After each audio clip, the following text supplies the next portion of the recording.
Number 5, remain self-aware.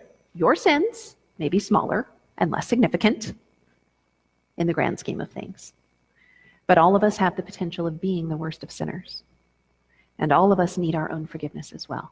And I say this very, very carefully, because sin leveling is a sin of its own. Not tell me that Christ did not feel more egregious about someone who would rape a child than he would about someone who might do something that isn't going to damage the life of another person. Because we know that sins are not all level, because God gave different types of consequences for different types of sins in every time that he explained his law and consequences throughout Old and New Testament. So to say, oh, well, I know he's a registered child predator, sex offender, whatever, but we're going to, hey, we all sin. Nobody's perfect. No. Stop that nonsense. Our job is to protect the vulnerable.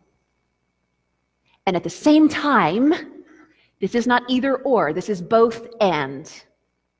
At the same time, as we recognize the heinous nature of certain types of sins, we must also constantly remember that we are capable of any kind of sin ourselves, and we need the forgiveness and the power and the transforming gospel of Jesus Christ. We do that to remind ourselves how great our potential to sin is, not to get heinous, unrepentant sinners off the hook.